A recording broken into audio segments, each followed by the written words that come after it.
जानकीदास बहुत ही संतोष वृत्ति का सेठ था। आराम से अपने घर पर रहता, शांत वातावरण बनाए रखता, न कोई ज़्यादा इधर उधर घूमना फिरना भटकना उसको पसंद ही नहीं था। अपने काम से काम वह करता रहता था। जब कोई काम नहीं होता तब वह राम का नाम है वह लेना प्रारंभ कर देता था। साथ में उसके मन में दया, करुणा, रहम की भावना बहुत ही ज़्यादा रहती थी। कोई भी दीन, दुखी, गरीब उसके द्वार पर आ जाता, उसको वह कभी भी खाली हाथ पुनः नहीं लौटाता था। घर पर आराम से बिठाकर भोजन पानी करवा कर ही उसको अपने घर से विदा करता था। सेठ के पास में धन की भी कोई कमी नहीं थी। धन के भंडार भरे हुए थे, पर उसके मन के अंदर अहंकार है यह बिल्कुल भी नहीं था। यदि कभी संतों की संगत का अवसर प्राप्त हो जाता तो वह सत्संगत में भी अपने आप को एक तरह से न्योछावर करना प्रारंभ कर देता था। संतों की सेवा करना, उनका उपदेश ग्रहण करना, अपने जीवन में चरितार्थ करना उसने अपना लक्ष्य है वह बना रखा था। पर उसकी धर्म पत्नी के दिमाग के अंदर धन का नशा इस कदर चढ़ना प्रारंभ हो जाता है, वह अपने आप को हर समय अहंकार से मदमाती हुई रहती थी। सबके सामने अहंकार भरी बातें हैं वह करने में भी संकोच नहीं करती थी। एक बार सेठ अपने घर पर बैठा हुआ था। उसी समय एक बहुत बड़े ज्ञानी संत उसके द्वार पर दस्तक देते हैं। जैसे ही संतों को देखता है, सेठ तत्काल हाथ जोड़कर करबद्ध होकर खड़ा हो जाता है, विनम्रता के साथ प्रणाम करता है, निवेदन करता है, गुरुदेव कैसे पदार्पण हो गया। ज्ञानी गुरु ने आशीर्वाद प्रदान करते हुए कहा, हम तो परिभ्रमण कर रहे थे और सोचा चलो सेठ के आवास पर चलते हैं, भोजन पानी का योग मिल जाए तो भोजन पानी करके जंगल में जाकर भगवान का नाम है वह स्मरण करना प्रारंभ कर देती हैं। इसलिए मैंने तुम्हारे द्वार पर दस्तक देने का प्रयास किया है। ज्ञानी गुरु के मुखारबिंद से यह बात सुनते ही वह तत्काल अपनी धर्म पत्नी ज्योत्सना को आदेश प्रदान करता है, देख महाभाग आज अपने घर पर संत पधारे हैं, सत्संगत का भी हमारे को अवसर मिलेगा, संतों के भोजन पानी की व्यवस्था है, ये करने में देरी मत कर। तत्काल ज्योत्सना खड़ी होती है, अपने दोनों हाथों को नचाना प्रारंभ कर देती है, जिन हाथों में हीरे, पन्ने, माणक, मोती से जड़े हुए सोने के अच्छे अच्छे गहने पहने हुए थे। महात्मा जी को दिखाने के लिए भोजन पकाना प्रारंभ कर देती है। महात्मा जी अपना आसन लगाकर विराजमान हो जाते हैं।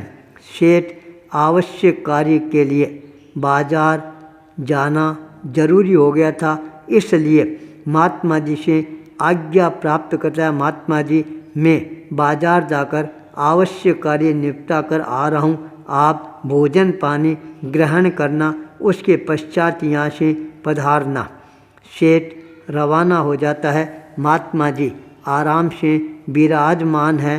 सेठानी आराम से भोजन के परोसगारी करना प्रारंभ कर देती है। महात्मा जी ने बात ही बात में पूछ लिया, अरे तुम्हारे पास में धन संपत्ति कितनी है। सेठानी ने गर्व के साथ कहा, हमारे पास में धन संपत्ति। अरे महात्मा जी हमारी धन संपत्ति के बारे में आप क्या पूछ रहे हो, हमारे पास में तो अरबों खरबों की संपत्ति है। थोड़ी देर पश्चात महात्मा जी ने पूछा, अरे बेटा तेरे संतान कितनी हैं। उसने कहा, महात्मा जी मेरे संतान, मेरे 4 होनहार बच्चे हैं। महात्मा जी भोजन करके हाथ धोकर खड़े होती हैं। इतने में सेठ का वापिस आना हो जाता है। जब महात्मा जी जंगल की तरफ अपने कदम आगे बढ़ाती हैं, सेठ महात्मा जी को जंगल तक छोड़ने के लिए सेवा में साथ साथ में रवाना हो जाता है। महात्मा जी ने रास्ते में चलते चलते पूछा, सेठ तुम्हारे पास में धन संपत्ति कितनी है? महात्मा जी का यह प्रश्न सुनकर सेठ ने बहुत ही विनम्रता के साथ निवेदन किया, प्रभु मेरे पास में तो केवल मात्र 25,000 रुपये की पूंजी है। यह बात सुनते ही महात्मा आश्चर्य भरी नज़रों के साथ सेठ की तरफ देखना प्रारंभ कर देता है। सोच रहा है, क्या बात है, सेठ इतना बड़ा झूठ भी बोल सकता है क्या? अरे घर के अंदर धन का अंबार लगा हुआ है। सेठानी कह रही थी अरबों खरबों की संपत्ति है, और ये कह रहा है केवल 25,000 रुपये मेरे पास में है। थोड़ी देर के पश्चात वापिस संत ने पूछा, अरे सेठ जी आपकी संतान कितनी हैं? सेठ ने हाथ जोड़कर निवेदन किया, प्रभु मेरे तो केवल एक ही लड़का है। ये बात सुनते ही महात्मा जी और ज़्यादा चकराना प्रारंभ कर देते हैं। ये क्या, सेठानी तो 4 लड़के बता रही थी, और मैंने भी स्वयं अपनी आँखों से इधर उधर जाते आते 4 लड़कों को देखा है, और सेठ कह रहा है मेरे तो केवल एक ही लड़का है। थोड़ा आगे बढ़ते हैं। महात्मा जी ने फिर प्रश्न किया, सेठ साहब आपकी आयु कितनी है? सेठ ने मुस्कुराते हुए कहा, महात्मा जी मेरी आयु तो केवल 40 वर्ष की है। यह बात सुनते महात्मा का दिमाग और ठनकना प्रारंभ हो जाता है। अरे 75 वर्ष का लग रहा है, और कह रहा है 40 वर्ष का ही है। महात्मा ने कहा, सेठ इतना झूठ है वह कभी भी व्यक्ति को नहीं बोलना चाहिए। महात्मा जी की बात सुनकर सेठ ने कहा, प्रभु मैंने क्या झूठ बोला, मेरे तो कुछ समझ में नहीं आया। तब महात्मा जी ने कहा, अरे तेरे पास में अरबों खरबों की संपत्ति है, और तू कह रहा है केवल 25,000 रुपये मेरे पास में है। यह बात सुनकर सेठ ने कहा, प्रभु मैं जो कह रहा हूँ वह बिल्कुल सत्य है। 25,000 रुपये ही मेरे पास में है। ये जो अरबों खरबों की संपत्ति है इसको मैं अपनी मानता ही नहीं हूँ। मैंने अपने हाथों से 25,000 का विसर्जन किया, दान दिया, वही मेरी असली पूंजी है। इसलिए मैंने 25,000 रुपये मेरी पूंजी बताई है। यह बात सुनकर महात्मा जी भी संतोष की अनुभूति करते हैं। कहते हैं, बेटा तू कह रहा है मेरे एक ही बेटा, तेरे तो 4 है। उसने कहा, नहीं महात्मा जी, चाहे मैंने 4 बेटों को जन्म दिया है, पर एक ही बेटा है, वह मेरा कहना मानता है। जो कहना मानता है वही बेटा होता है, और जो कहना नहीं मानता है वह बेटा नहीं, वह तो ढेटा होता है।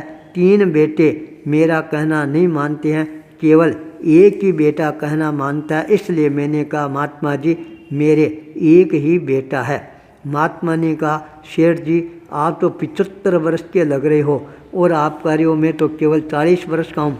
तब सेठ ने रहस्य का उद्घाटन करते हुए कहा, महात्मा जी आज से 40 वर्ष पूर्व आप जैसे महात्मा आए थे, उनके सत्संगत में गया था, और मैंने अपने जीवन का मूल्यांकन करना प्रारंभ किया। 40 वर्ष पहले मैं अपने आप को भगवान की भक्ति में लगाना प्रारंभ कर दिया। उससे पहले का जो समय था वह मेरा निरर्थक गया, व्यर्थ गया। अब जो मेरा 40 वर्षों का समय भगवान की भक्ति में जा रहा है, यही सच्चा मेरा आयुष्य है। महात्मा इतनी ज्ञान भरी बातें सुनकर तत्काल अपने आप का निरीक्षण करना प्रारंभ कर देते हैं, और कहते हैं, क्या वास्तव में महात्मा ये है या मैं हूँ? मैंने भले ही अपना घर परिवार छोड़ दिया है, जंगल के अंदर रहना प्रारंभ कर दिया है, पर अभी तक मैंने अपने मानव जीवन का मूल्यांकन करना प्रारंभ नहीं किया है। और यह सेठ घर में रहकर भी मानव जीवन का मूल्यांकन करना प्रारंभ कर दिया। वास्तव में यही सच्चा महात्मा है जो अपने मानव जीवन का मूल्यांकन करना सीख लेता है। आचार्य भूपेंद्र।